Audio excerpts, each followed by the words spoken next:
The route redistribution issue we saw in our prior video had a single point. It was router R2 where route redistribution was happening. However, if we were designing a network ourselves, we might look at that redistribution point and think that that's a potential single point of failure. Instead, we might want to have two or more routers that are redistributing between different autonomous systems, different routing domains. We can certainly do that, but in some cases it might introduce a bit of a troubleshooting issue. For example, let's say that router 2 on screen wants to send traffic to the 10.1.1.0/24 network. And router R2's IP routing table says that the next hop is router RD1, which is a router that's doing redistribution. RD1 sends the packets down to router R1, and interestingly, router R1 sends the packets on to RD2, and RD2 sends those packets back into our original autonomous system.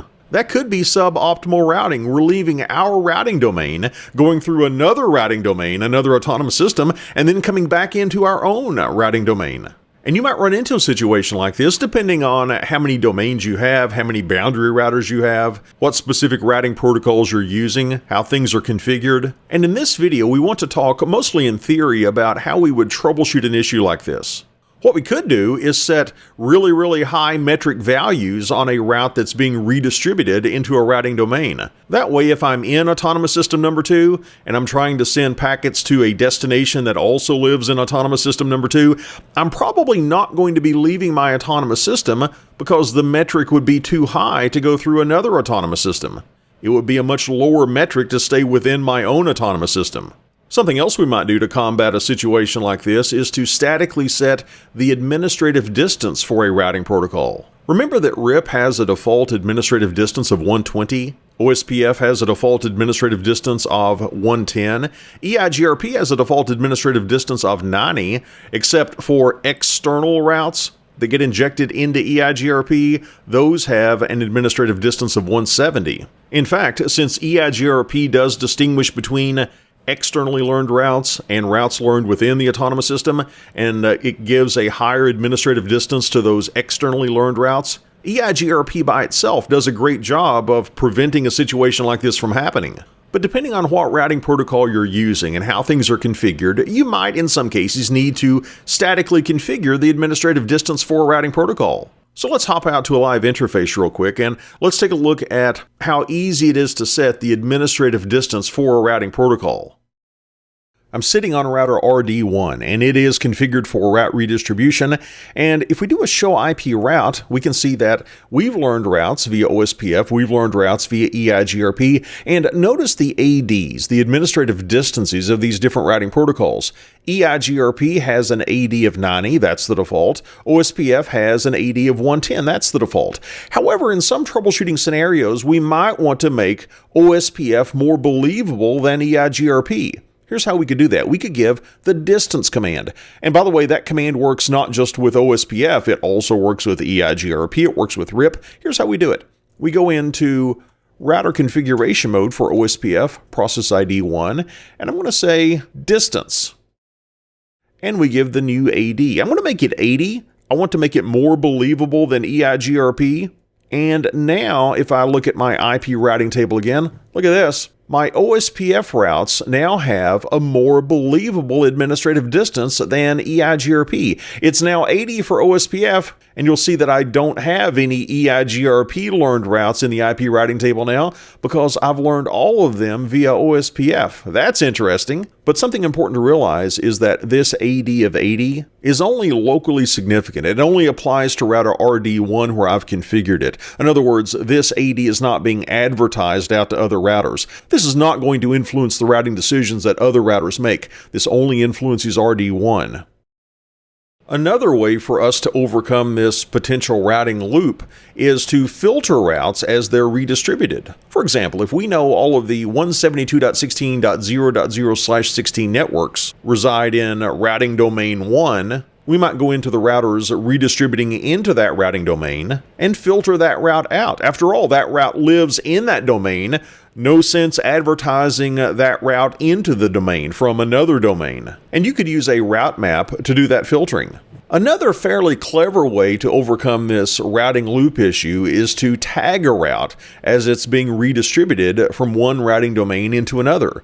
And when I talk about the tags, please realize we can use these for lots of different reasons, not just for redistribution. But what is a tag? It's a value that we can assign to a route. And a tag isn't really measuring anything. It's not a specific unit of measure for bandwidth or delay or anything like that. It's just a label that we put on a route. Let's check out an example of what we could do with tags. What we could do is say that we want to assign a tag of 10 to routes being redistributed into Autonomous System 1 on screen. And I've just drawn it for router RD1, but we would do the same thing for router RD2.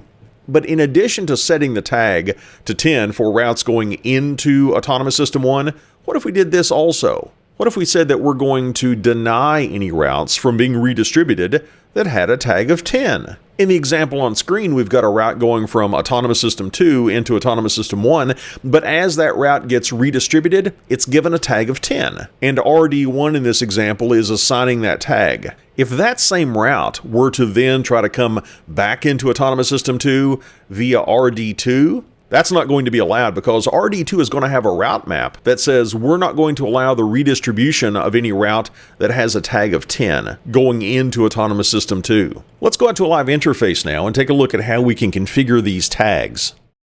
We're here again on router RD1, and what we want to do is to say if we're redistributing a route from EIGRP into OSPF, we want to give it a label. We're going to give it a tag of 10, and we can do that with a route map. Let's go into global configuration mode, and let's create a route map. I'll say route-map tag 10.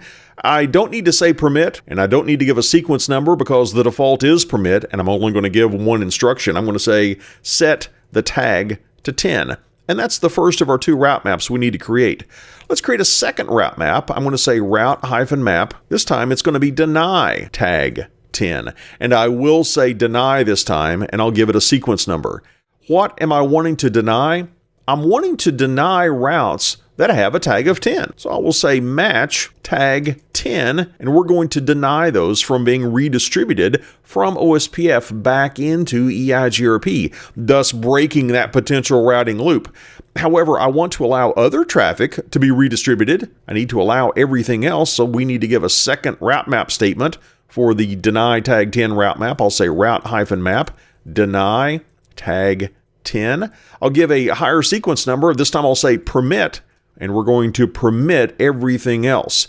No need to match anything because the default is going to match everything. Now that we've got these route maps created, let's apply them to our routing processes. Let's go into router OSPF process ID 1. I'm going to reissue the redistribute command that I already had for this routing process. I'm going to say redistribute EIGRP Autonomous System 1. I'm going to include the subnets keyword, and I'm also going to apply the route map of tag 10. What I'm doing is assigning a tag of 10 to routes being redistributed into OSPF from EIGRP. Now let's apply the other route map to the EIGRP routing process. We'll say router EIGRP Autonomous System 1, and let's reissue the redistribute command for the EIGRP routing process. By the way, I already have a command underneath this routing process that sets the default metric, so I don't need to specify the metric on this command line. But I will say redistribute OSPF process ID 1, and I'm going to apply the route map of deny tag 10. You see what I'm doing? I'm saying if I'm redistributing it into EIGRP from OSPF, I'm going to deny any routes that have a tag of 10. And in this example, I did this to one of my redistribution points, RD1. I won't take the time in this video to show it, but to complete the configuration, I would need to do the same thing on router RD2, which is my other redistribution point. And that's a look at a few different ways that we can troubleshoot a routing loop that might occur when we're doing a mutual route redistribution between a couple of different routing domains and we have more than one redistribution point.